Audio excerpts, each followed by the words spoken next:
everyone, author AJ Catapan here.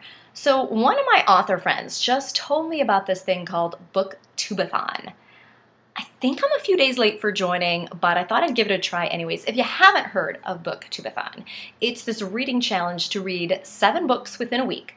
But the catch is you have to pick books that fit into these 7 different categories. So for example, category number 1, read a book with blue on the cover. Does your own book count? Because I've already read it several times. It's called editing, okay? Probably doesn't count because I've already read it. So how about this little book, Catherine of Siena, that I picked up in Italy last month.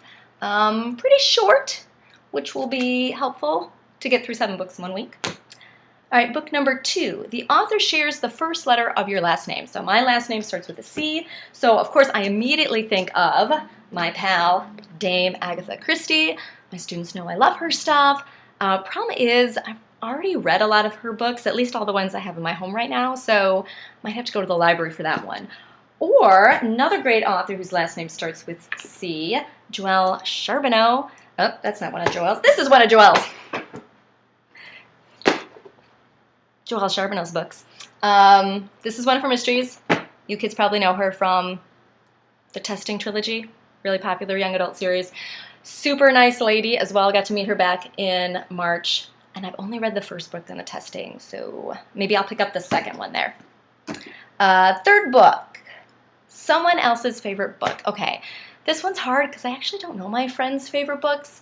Now I know the girl who's behind this old BookTubeathon thing said that her favorite book was Animal Farm, but I've read that one a bunch of times already because I teach it with my 6th graders, so I'm going to have to think about this third book for a bit.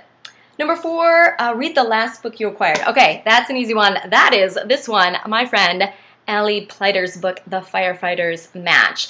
I won this book just yesterday at a party for Miss Allie Pleiter, who is celebrating having sold her 1 millionth book. 1 million books, kids. Now, she's written about 25, so do the math. It's 40,000 copies of each. Allie Pleiter, you're an inspiration. I'd be happy if I sold 10,000 copies of my book.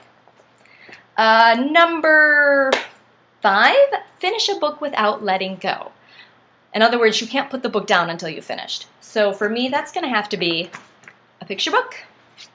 So I've been hanging on to this for a while. This is an ARC, an advanced reader copy of Candace Fleming's Oh No, which I got a number of years ago at a reading conference where I met Candace Fleming. Another super nice author.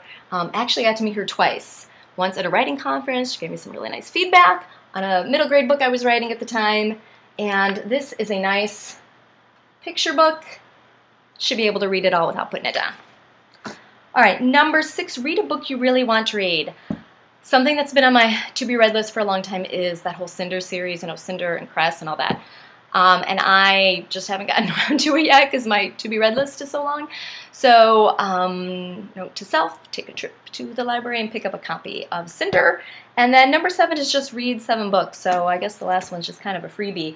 Probably going to have to be another picture book because this pile is looking pretty big here. So I don't know if I'll get through all 7 in a week, but I hope to. And for the girl who's behind this, her name's Ariel. Ariel, I applaud you. I love what you're doing.